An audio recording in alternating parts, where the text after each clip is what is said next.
Bago tayo magsimula ang kwentong ito, ay galing sa isa nating follower. Ang pamagat ay huwag kang lilingon. Kapag tinawag ka lumipat si Lina sa isang lumang bahay sa dulo ng barangay matapos mamatay ang kanyang ina. Tahimik ang lugar. Sobrang tahimik. Walang batang naglalaro, walang asong tumatahol. Kahit hangin, parang natatakot dumaan. Sabi ng mga kapitbahay, walang nagtatagal sa bahay na iyon. Pero hindi nagtanong si Lina. Wala na siyang ibang mapupuntahan.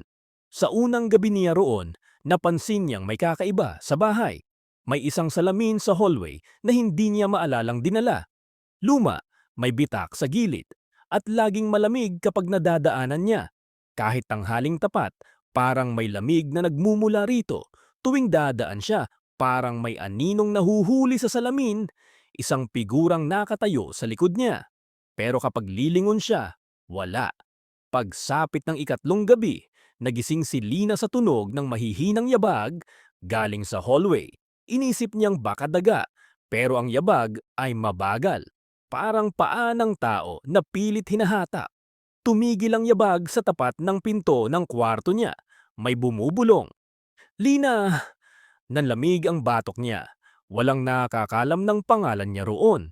Pinilit niyang huwag gumalaw, huwag huminga. Muling may bulong. Huwag kang lilingon. Mas lalong bumilis ang tibok ng puso niya. Kahit maramdaman mo ako. Biglang may marahang haplos sa buhok niya. Hindi siya gumalaw. May malamig na hininga sa tenga niya. Magaling! Biglang tumigil ang lahat.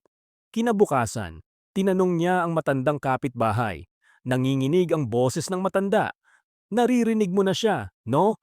Sino po? Ang naiwan sa salamin. Ayon sa kwento, may babaeng dating nakatira roon. Si Elena. Iniwan ng asawa, iniwan ng anak, at tuluyang iniwan ng mundo. Araw-araw siyang nakatitig sa salamin hanggang isang gabi.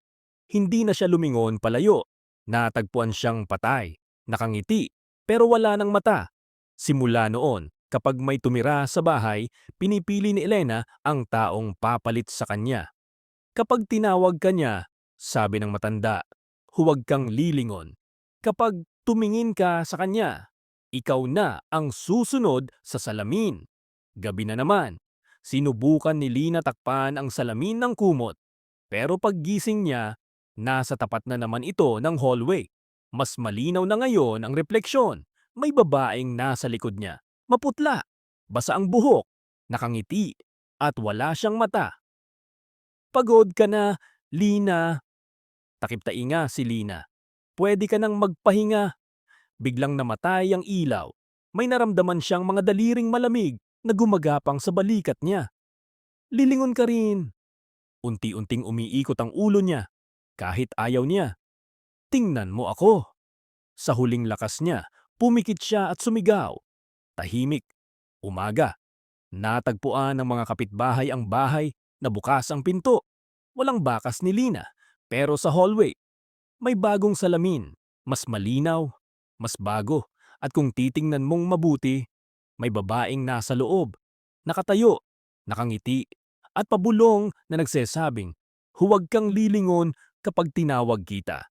So ayon, ano sa tingin nyo, masyado bang nakakatakot? Pa-comment naman at pa-support natin ng channel natin.